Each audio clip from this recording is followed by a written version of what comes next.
1, 2, 3, 4.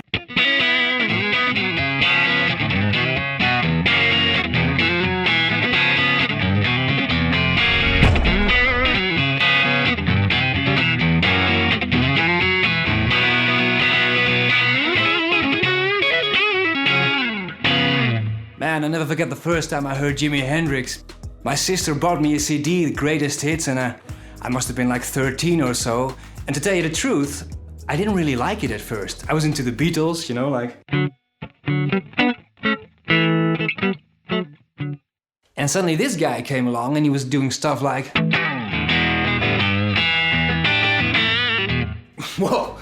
It was a lot to take in, you know, but eventually I listened to him more and more, and man, what an amazing guitar player Jimi was. So today we're going to take a look at 7 reasons why Jimi Hendrix playing was so amazing. And the first thing we're going to do is take a look at his riffs, like the thing I played in the beginning, Crosstown Traffic.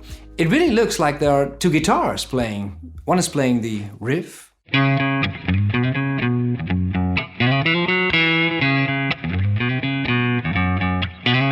other one is doing the chords. Put them together, and we have...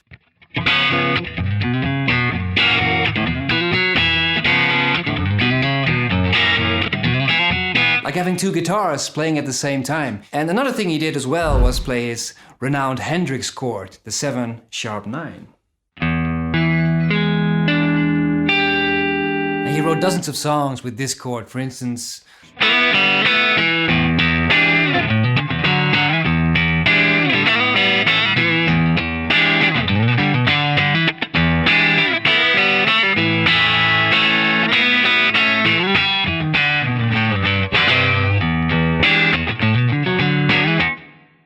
Now the thing that's so characteristic about Jimi's playing is the raw energy and power his playing exhibits. And the way he does it is he uses a very distinctive technique I like to call the Hendrix muting technique. And it works like this. Let's say you have a simple riff.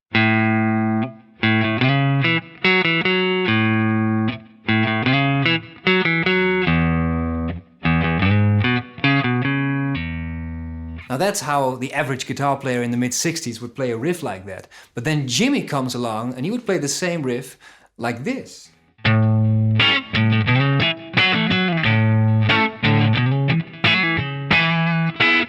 And that sounds so much better, does it? And much more powerful. Well, the way he does it is he doesn't pick the strings like you normally would.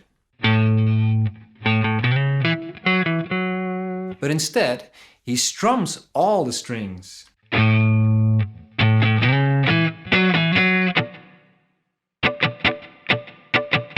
So he plays the melody, but also he mutes the strings he doesn't want, and that allows you to play really powerful.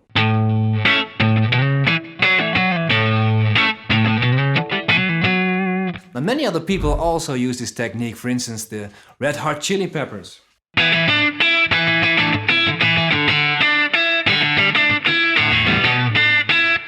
I'll try play that without Hendrix technique.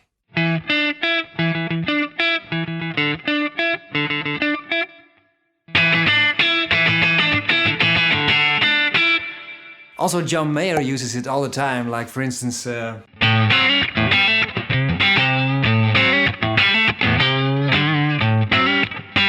He'd just sit on the bed, very stoned way. He'd swap guitar from left to right hand and he could play it equally well, both ways, and that was kind of annoying to see, but it was mind-blowing as well.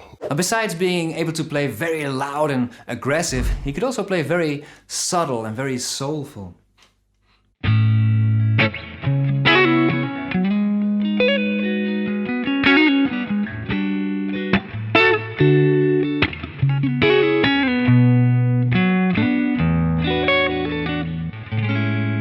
All these little chord embellishments and variations really makes it come alive, so let's take a closer look at what he's doing. Now, instead of playing a normal A chord, he uses his thumb at the 5th fret and 3 fingers. And this opens the door to all kinds of variations. Typically, Hendrix would play something like... that sort of stuff.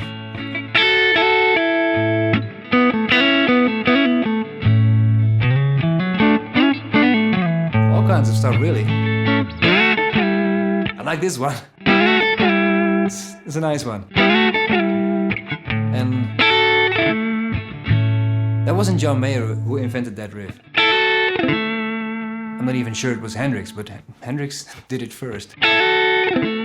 Anyway, if you want to learn more on how to do these embellishments, I have a tutorial on my Patreon page, so be sure to check that out. Now, another thing that's very important in Jimmy's music was the blues. The blues was deeply instilled into Jimmy's playing and style and everything. Take a song like Voodoo Child.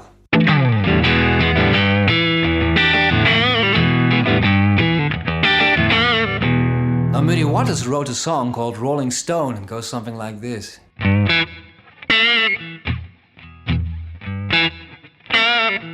So Muddy and Jimmy. Very similar, isn't it? Another good example is Hear My Train Coming. Now he plays it on a tuned down 12 string, but I'm gonna play it on the electric for today.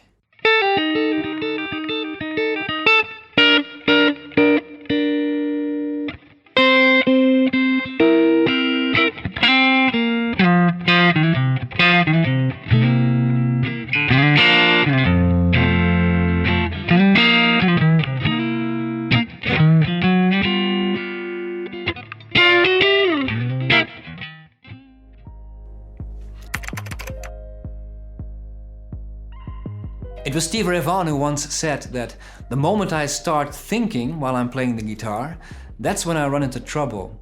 And I think he was talking about being in the zone, you know, like great athletes. What does it mean when you're in the zone? Well, you're not thinking about the thing you just played. You're not also thinking about what you're gonna play next. You're just totally in the moment. Now the same thing can happen when you play music. Now that sounds like the easiest thing in the world, right? Just don't think about it.